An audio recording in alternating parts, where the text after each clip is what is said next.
Now, infant school was kind of scary. I remember the smells, first of all. The smell of the main hall, which doubled up as the gymnasium. And the smell of the dinners coming out of the kitchen. They were the first memories. And the little uniform. To wear a little uniform. But I had myself a pump bag with some black plimsoll pumps in it, with the elasticated bit on top and the brown soles. They were my pumps for my PE kit. And you had some shorts and a t-shirt. And all the boys were allowed to do PE in their PE kit. The girls were just made to take their skirts off and their shirts and do it in their knickers and vests. I always thought that was a little bit unfair. I'm not sure why the boys weren't allowed to do it just in their pants, but we felt kind of relieved it was a bit more dignified. But the girls didn't seem to be offended by this. They just I don't think they did anyway. Anyway, we used to, what are we, memories from infant school. I guess it was the first time that we were ever told off by, it was a lot more serious and strict. There was a headmistress, and can't remember her name for some reason. It might come back to me. It would do if I tried to remember. But anyway, she was strict, and she let you know if you misbehave, you're going to be in a lot of trouble. And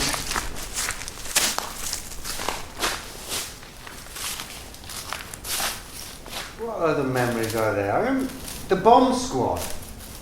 There's a memory from infant school. We formed a bomb squad. Basically, we didn't all want to be there. And we thought, because it had a couple of huts on it, I think I must have been there a year or two. My confidence was up, friendship groups were made, and we formed a bomb squad. I know Russell Oliver was in it, I know Philip Hirons was in it, because Philip Hirons basically came to school with, I think, an actual bomb. I don't think it could have been now. We were just like 5, 6, 7-year-olds. And but there was a couple of huts on the playground. And we formed this group, the bomb squad. And we thought if we blow the hut up, when no one's in it obviously, then we would all be sent home from school and we wouldn't have to go. So we all made our own homemade bombs, and it was all innocent fun back then. But as I'm telling this story now, so much actually happened in the terrorism world by people making homemade bombs and disrupting the world that it's almost a story that can't be told. But we were just children, and we came to school with our little boxes of caps and matches and all kinds of things.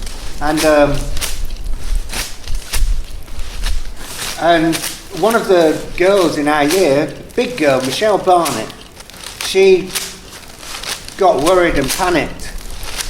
She wasn't in the bomb squad, but she was aware it was taking place. So she told a teacher, and we all got into deep children trouble.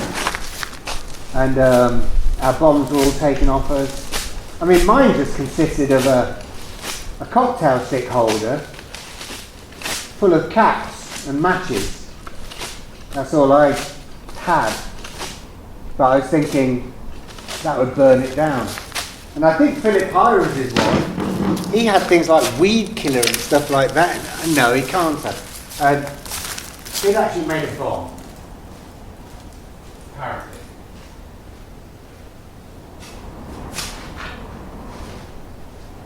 He'd made a bomb apparently, and I find that very hard to believe as an adult.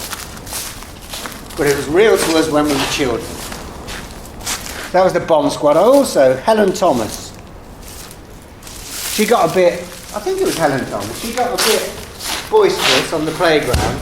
She was a bit bigger than me. And she pushed me into a wall. And it cracked my head open. That was the expression that we used when you got an open cut on your head. Basically, she smashed my head into a brick wall. Just playing. But yeah, did some damage. She was sorry. I was cut. I remember that. I remember the boys used to like playing war as well. Imaginary war. They'd run around pretending to fire guns at each other. And it was very much of a boy thing, that was. They would go around in a little gang recruiting. Start with one or two of them walking around the playground or running around the playground going, "Who wants a game of war? Who wants a game of war?" And they would get 1, 2, 3, and then you get 3 or 4 people all chanting it, "Who wants a game of war?" Then you've basically got, you know, you've got the makings of a battle. And so then they would, you know, pick sides and then set about hiding and killing each other, imaginary style, with guns that were invisible. And yeah, so that was war. I, on the other hand, didn't really, it didn't really appeal to me.